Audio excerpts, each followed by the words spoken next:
Hey everyone, welcome to Express Yourself Without Seeking Validation. I'm so excited to dive into today's topic, which is all about speaking your mind freely. Indeed, it's a truly vital concept, not just in life, but particularly pertinent for those of you learning English. We're going to explore why this idea of expressing yourself without needing approval from others is so crucial for your language journey. So, to really dig into our topic today, let's start by defining what we mean when we talk about seeking validation. Essentially, it's that feeling, that deep seated need to get approval or affirmation from other people. Precisely. It's when your sense of self worth or the goodness of your actions relies heavily on someone else's positive feedback or agreement. Without it, you might feel a bit lost or unsure, or perhaps even that what you're doing isn't quite right. Yeah, it's like you need someone else to give you a gold star before you can feel good about your own efforts. And it can show up in so many parts of your life, right? Like maybe you post a photo online and constantly check for likes and comments to feel good about it. Or you tell a story and you're really looking for that laugh or nod of approval from your friends.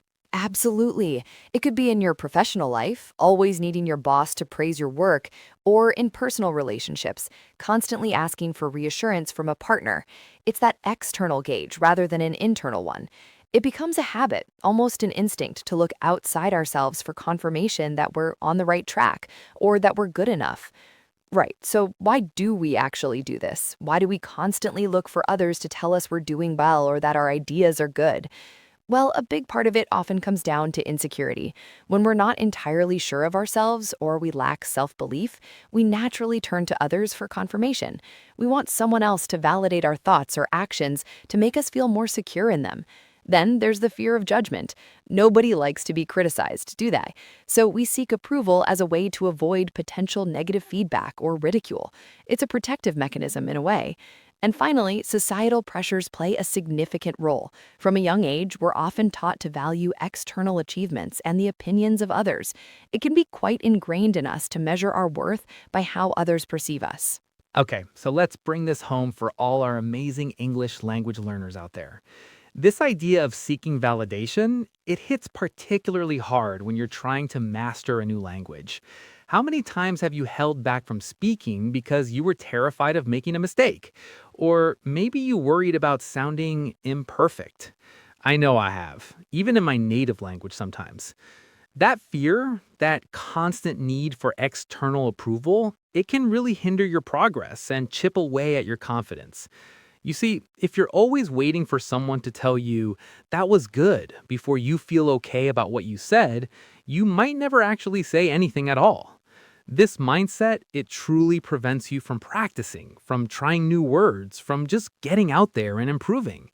And we know that practice is absolutely crucial for language learning, right? Okay, so let's dive into our first practical tip for expressing yourself without seeking validation, especially for us English learners. And this one is huge. Focus on communication, not perfection. Absolutely. It's a common trap to get caught up in the minutia of grammar or pronunciation, fearing that any deviation from perfection will be judged. But the primary goal of language is to communicate effectively. If you can get your message across and be understood, you're succeeding. Exactly. I think sometimes we put so much pressure on ourselves to sound like a native speaker right away, or to have every single verb tense in the right place. But truly, people are usually more interested in understanding what you're trying to say. Precisely. And I'd advise learners to genuinely embrace imperfections as an integral part of the learning journey. Think of them not as mistakes, but as opportunities to learn and refine. Every time you stumble slightly, you're actively engaging with the language and making progress. It's all part of the process. Don't let the fear of a small error stop you from speaking. Imagine you're asked about your weekend. You visited a fantastic museum, but fear of a grammar slip or mispronunciation makes you hesitate. You almost just say, it was good. That self doubt is common. Our first tip: focus on the message, not perfection. Exactly. Take a breath and say, my weekend was amazing. I visited a new art museum. Really cool modern sculptures, and the architecture was stunning. You conveyed enthusiasm and key info. Even with a slight pause or tiny error, the listener understood. That's expressing yourself without seeking perfection. Okay, so moving on to our second practical tip, and this one is really powerful. Value self-reflection over external praise. What does that mean exactly? Well, it's about building your own internal standards for success. Instead of always waiting for someone to say, "Oh, you spoke English so well today," you learn to recognize your own progress. It's about taking a moment after a conversation or a practice session to think, what did I do well there? What did I understand that I didn't before? Focus on that personal growth and your own understanding. Don't solely rely on compliments from others to tell you if you're doing a good job. You get to decide that for yourself, which is incredibly empowering. Exactly.